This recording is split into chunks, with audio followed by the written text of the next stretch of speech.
Hello guys, welcome back to AWM FX. Good morning, good afternoon, good evening, or good night. No matter where you are, hopefully you guys out there are earning extremely a lot of money from the market.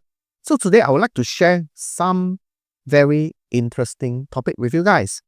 Now, what happened was that yesterday during the Monday Asian markets when it opens, there was a big gap, especially currency related with USD. Right? Maybe there are some news over the weekend that makes the fluctuation, or should I say the liquidity, increase, and there is a gap. Alright, so today I would like to share with you how do I approach or how do I look into gaps and how you can actually capitalize on trading gaps. So now we are actually looking at USD JPY. Alright, a very common, famous currency to trade during Asian market. Alright, so early in the morning, there was a gap. Alright, there was a gap. So let me okay, something like that. Alright. So when the price, it opens, there was a gap. Now, what is a gap and how do we look at it? Through my experience, I'll share with you guys. Now, usually price would likely to come back and close the gap.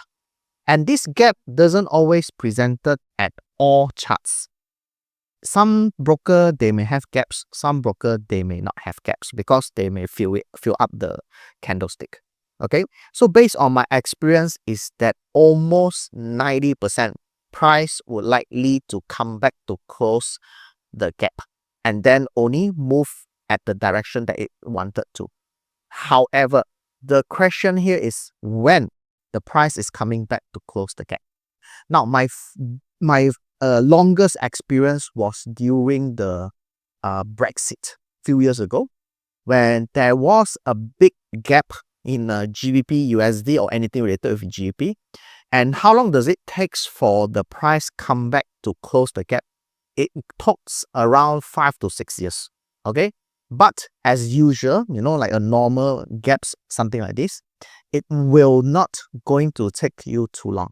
Okay, so how do we approach this kind of gap? Very simple. First of all, is that small time frame, example like 5 minutes, 3 minutes, or even some people 1 minute, is not applicable for this kind of trades. Okay, so what you actually can use to trade is using supply and demand, a very powerful method and is very effective. Now, when I say effective, it's not 100%. It's more like 70% to 80% win rate. Now, how do we approach it? Very simple. You need to look at fresh zone. Example, in this USD JPY, I actually able to spot this fresh zone. Now, why am I taking this fresh zone? Very simple. Now, if you look at the structure of this whole thing right here, the price actually drops, went back up, came back down. Okay, and then goes up. Now, what happened is that it actually broke a structure right there. And when it broke a structure, this is something we call as QML. Furthermore, this QML actually took a very long time for it to come back.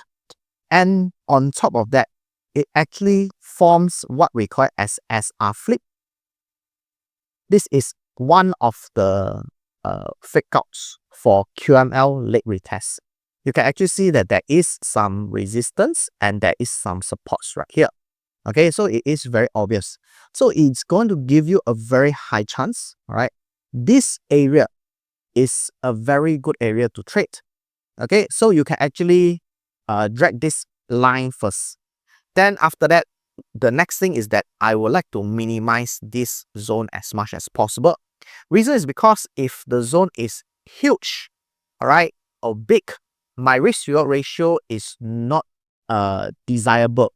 Reason is because I really know that the maximum area that, or should I say the most ideal for my take profit is below this area, right? Just before it closed the gap.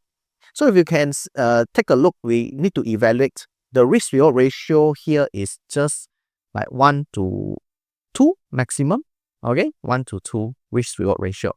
So what we can do is that we can go to lower time frame. We can drop down to like 5 minutes or 15 minutes. Remember, I told you before, you cannot judge based on lower time frame first. You have to judge based on higher time frame, right? 30 minutes or the 30, 1 hour or 4 hours. Then if you want to be a little bit precise, you can drop down to lower time frame. Now, when you drop down to lower time frame, okay, things are getting clearer for you. All right, if you can see the lines, the blue color lines right there, it actually coincides with what I mentioned earlier. There is a structure and there is a break. So I need to look for the lowest fresh zone. So in this case, this is going to be my zone. I'm going to take this as my zone. Now, just now we were talking about like 30 over picks. So now the stop loss is less than 30 picks. It has actually reduced to 25 picks. Now, if you're comfortable with this zone, this is going to be a good trade. Now, reason is because now we need to evaluate again the risk-reward ratio. In this time, just now was 2.3, somewhere around there. Now, it has actually increased to 3.8. Okay, it has actually increased more, I think more than 70% or 80%. Now, if you're comfortable, you can actually take this trade. Okay, remember, it doesn't necessarily that the price when it touches this area is going to propel upwards. No. All right. The minimum, or should I say the ideal one, the ideal realistic take profit is that the price will go back, close the gap. That's all. Okay. So this is how you can actually approach using supply and demand, QML structure with we call it support and resistance, SSR, okay, fakeouts with gaps. We have so many things with us. Okay, so this is how we actually can approach this kind of trades. It is that simple. All right. Now, you may be thinking about, hey, you're showing me something that is, has happened. All right. Now, let me share with you. Through my experience of more than 8 years of tradings. Okay. So for the first few years, when I'm not using supply and demand, I've been actually trading gaps. All right, I will wake up early in the morning, like 4 a.m., 5 a.m., just to trade the gaps. And I noticed that gaps always close. So it means that the win rate is actually extremely high. Okay, but there is a catch. There is always a catch. Now, if you intended to trade this kind of trades, the reason why I do not suggest lower time frame is because when the gaps happens and the price during this session, especially Asian session, the spread is going to be higher. Now imagine if you are trading using like 1 minute or 3 minutes or 5 minutes, it's very easily you may get yourself into stop loss rather than take profit. It is that simple. All right, so I'm sharing with you guys through my experience. Okay, so if you like the videos, this video that I did for you, please do help me to press the like button and subscribe to the channel. So that will be all for today. Thank you very much. Thank you for watching. Bye.